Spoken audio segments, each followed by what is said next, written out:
Welcome to MsMojo, and today we're counting down our picks for the top 20 Kim Possible moments.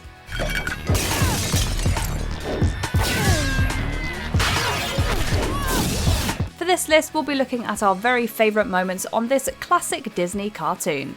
Do you miss Kim Possible? Do you think they should reboot the series? Let us know in the comments. Number 20, The Clones. Rest assured, gentlemen, my Kim clone will be a wild animal. Oh, she's done.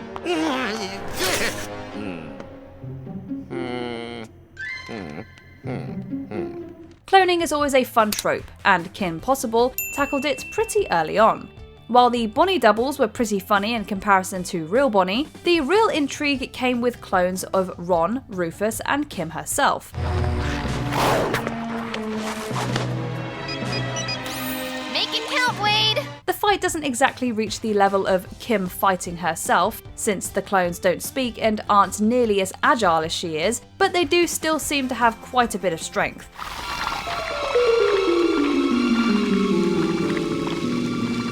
The utter uncanniness of it all makes for some nice dramatic tension, and it's always interesting to see characters meet evil versions of themselves. No one mass produces Stoppable! Now you know how Kim style feels. Number 19, Christmas Magic. When even a mad genius and his sarcastic sidekick aren't immune to the Christmas spirit, then nobody is. As the Possible family sings Christmas carols, Ron decides to go solo on a mission so Kim can enjoy Christmas Eve. The absolutely perfect gift for Kim! Christmas with her family! Then who's going to stop Dracon? Me! Uh-oh. After a slapstick-heavy confrontation with Dr. Dracon, they end up stranded together in the Arctic, prompting Kim and Shigo to search for them. While the two rivals battle it out on live television, Ron and Dracon bond over their love for the recently cancelled Christmas special, Snowman Hank. If we survive, the memory of Snowman Hank will survive. For Snowman Hank! Snowman Hank. Oh, brother. Dracon then stops the fight and invites everyone to Christmas dinner, showing that there's more to him than just pure evil. Of course, once we enter the new year, the truce is over. I'm going to open a bag of freak on all of you. This is the weirdest Christmas ever. Number 18, Ron defends his baby sister. Wait, why is my room a nursery? Because, Ronald, son, our family has adopted a precious little girl. We all remember Ron being less than enthused when his parents decided to adopt a baby girl, seemingly out of nowhere. His reaction is not at all unwarranted, given how sudden the announcement is and just how long he's been an only child for. With that said, Ron steps up to the big brother plate pretty quickly, and it is adorable. Hey, you sure are a giggler, aren't you? Yeah, well, even evil can be cute sometimes. He's just beginning to warm up to Hannah when he finds out Kim and Yuri are in trouble and rushes off to kick some major butt. And then comes the moment when he calls Hannah his sister. From then on, Ron is forever a phenomenal older brother. Never threaten Stoppable sister! Sister. Number 17, the So the Drama fight scene. There are a lot of great fights in Kim Possible, so it's difficult to narrow them down to the best of the best. There's the restaurant fight between Shigo and Kim in the So the Drama movie that is forever being rewatched.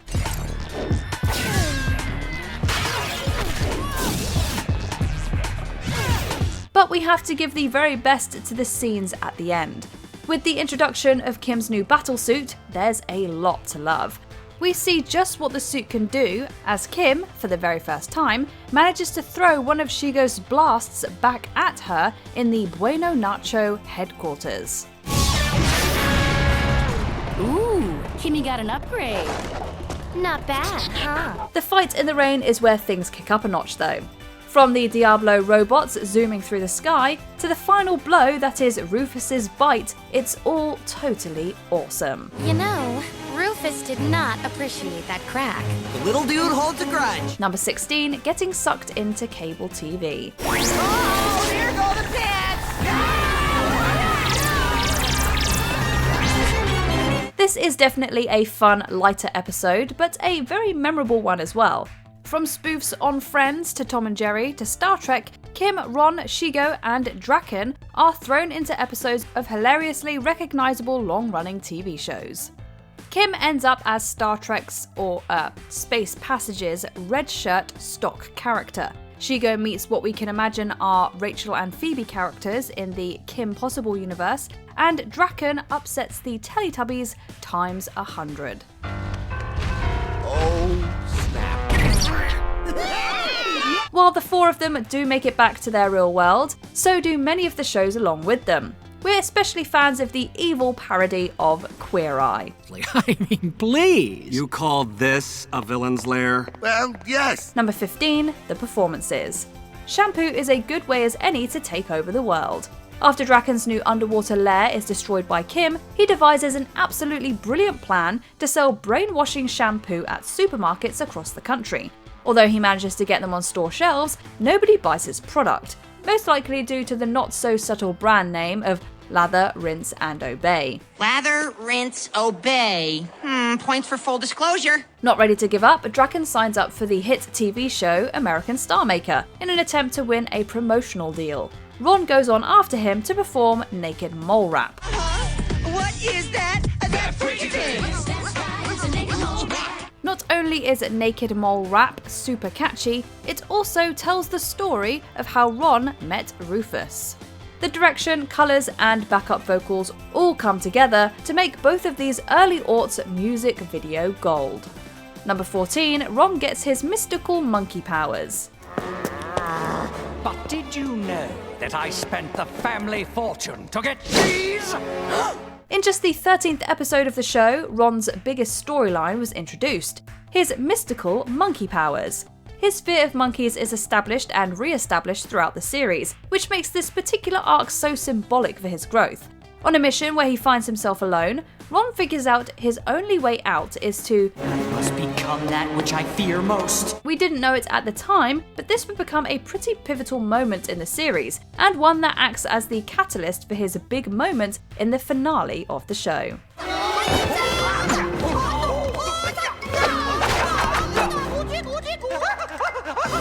Number 13, she can do anything. To be precise, the day KimPossible.com went online. Aye, back before the bubble burst. If this was the point in the video where you were thinking, wow, what other trope could Kim Possible have possibly explored? Look no further than time travel. This was the series' first film, and it took us back to some of Kim's biggest moments as a hero. This one depicts her very first mission as a braced-faced tween who'd just set up her website. Loading. Kim Possible. She can do anything. Yeah, you know, it sounds a little braggy. It's like a commercial, Ron. It's supposed to be braggy. As it turns out, her first mission comes about entirely by fluke, when a rich collector and his security system installer accidentally get caught in the new laser setup. Kim is called on entirely by accident. She manages to save the day with her cheerleading skills, and the rest, as they say, is history. Kim Possible. Booyah, Kim! A cheerleader? That'd be Kim Possible. She can do anything. Number 12, Kim gets mind controlled. Those two in a top secret lab? This could be a bigger threat to the free world than Dracon. Not could be, definitely. While Kim's twin brothers, Jim and Tim, are frequently known to annoy their older sister, they can also be a big help. Having two young geniuses in the house is handy like that. When Kim is forced to bring them on a mission, she's apprehensive about it to say the least. But the two of them really end up coming in clutch when Kim gets mind controlled by Dr. Dracon. Get ready! Gotcha! You captured Kim Possible. It's definitely a nice change in pace to see Kim get rescued instead of doing the bulk of the rescuing. And it makes for a sweet family moment at the end too. Oh, gross! Are you feeling okay? Number 11, Ron saves the cheerleader squad. Friday the 13th's Crystal Lake, sleepaway camps, Camp Arawak, and Kim Possible's Camp Wannaweep. Which one of these is not like the others? On their way to a competition, the Middleton Cheer Squad's bus breaks down outside an abandoned summer camp, which happens to be where Ron spent his worst summer ever. It's the curse of Camp Wannaweep. Panicking, he quickly gets on everyone's nerves as he recounts stories of that misbegotten summer. Not another story. In the end though, he turns out to be right, and we get to see that when sludge hits the fan, Ron can step up to save the day. It's a nice step up for what we would see become a recurring theme throughout the show. Nice work, Stoppable. Number 10, Evil Ron. Everyone loves a good old switcheroo, and boy, does this episode deliver. Dr. Dracon builds a device called the Attitudinator, which is intended to make its wearer more evil. However, things go astray when Ron knocks into him, and Dr. Dracon's evil transfers to Ron, while Dracon gets Ron's good. You have no idea how scary I can be. Booyah! We bet the voice actors had a blast with this one, especially Will Friedle. Their progress into hero and villain respectively is a ton of fun, but Ron's development is particularly impressive. Since when do you use my last name? Since I realized my full evil potential. Yeah, about that.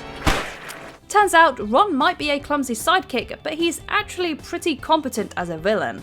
Who knew? Dracon saving the day is also a nice break in routine.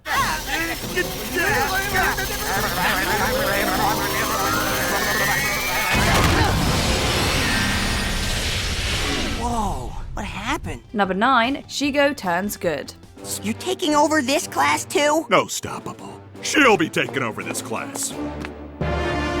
Shigo? We did say we liked switcheroos. Another episode featuring a villain gone good, this time it's Shigo's turn. The most endearing part about all of this isn't finding out that Shigo has a degree in child development or that she probably wanted to be a teacher before turning to the bad side. The best part isn't even how wildly different she is as a good guy. You okay, sweetie? Sweetie. Yeah, but, Look out! Sorry. It has to be, without a doubt, the surprising, unlikely friendship she forms with Kim. While we obviously adore Kim's friendship with Monique, we can't help but think that Shigo could have been a nice older sister figure to Kim. We have to go to Go Tower. Jinx, you owe me a soda. Number 8, Kim and Dracon. Shigo and Ron work together to take down Warmonger.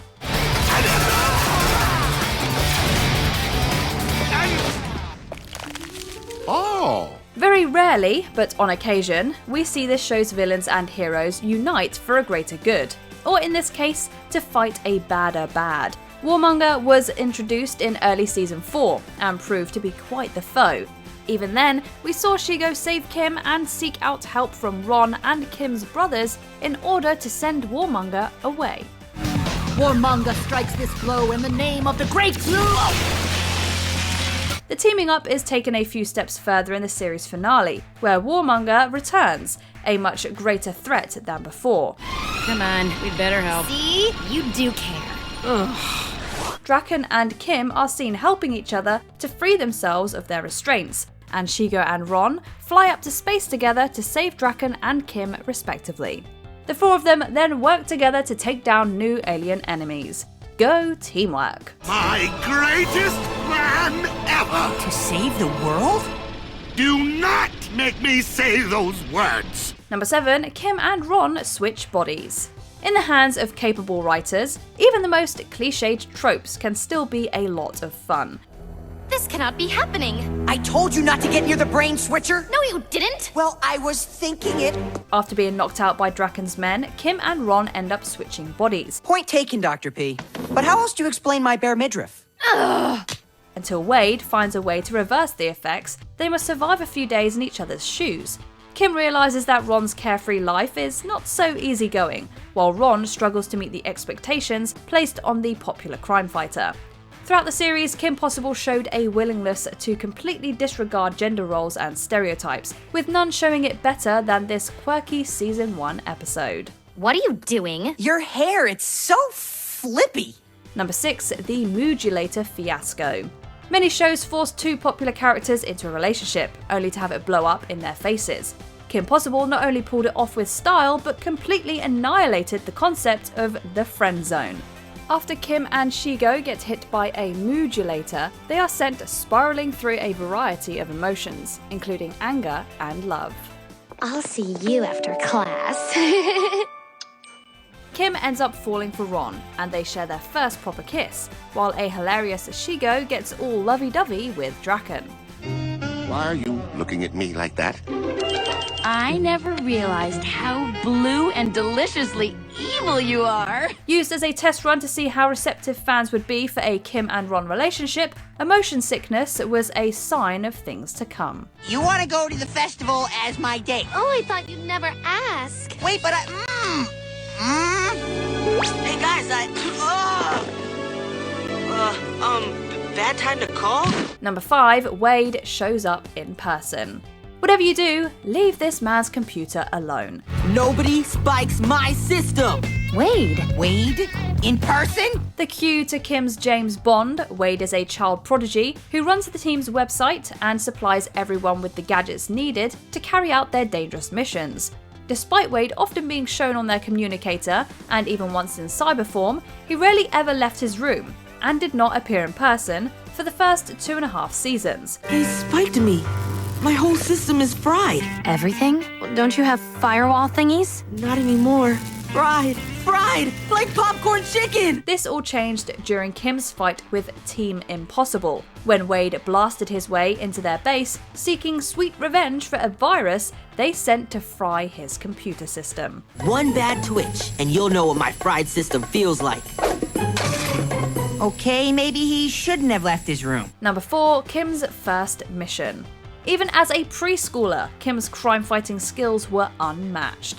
In this prequel, Kim and Ron must preserve history in order to save the future from the Supreme One. Somehow the Supreme One tampered with your past. Dracon, Killigan, and Monkey Fist travel back in time to intimidate a 4-year-old Kim and discourage her from becoming the high school badass we know and love.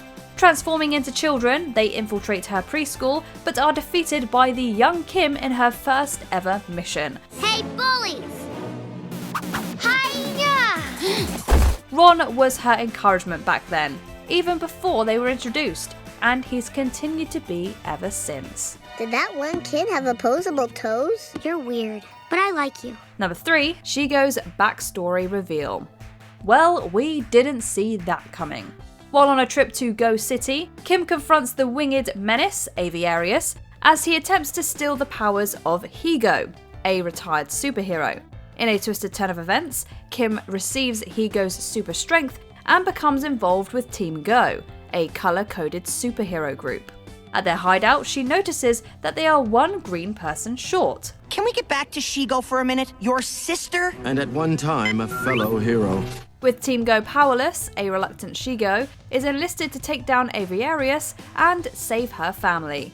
Alongside Stop Team Go, this episode helped flesh out Shigo to show that she is far more than your typical wisecracking villain. Just do your computer thing, nerdlinger. Has she always been this cranky? Oh yeah. Number 2, Ron saves the day. It might be Kim's name in the title, but it takes more than one possible to form a team.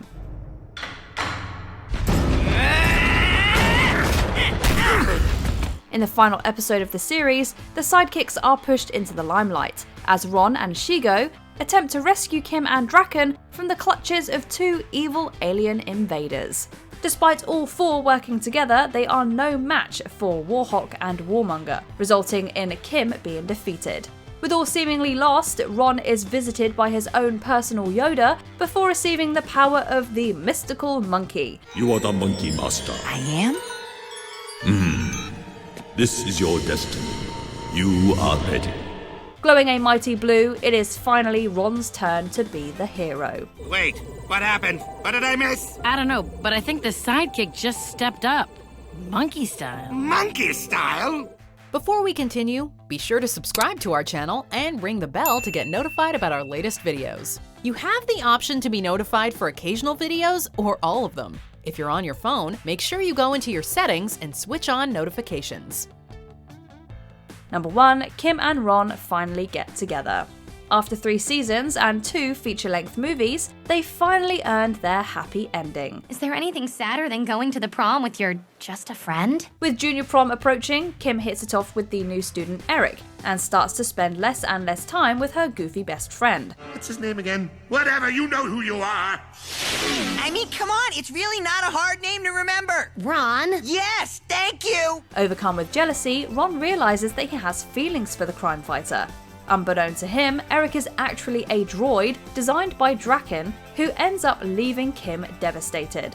After lending Kim a shoulder to lean on, Ron takes the plunge, and together they defeat Dracon and Shigo. With the whole school watching, Kim and Ron seal their new relationship with what might be the most anticipated kiss in cartoon history.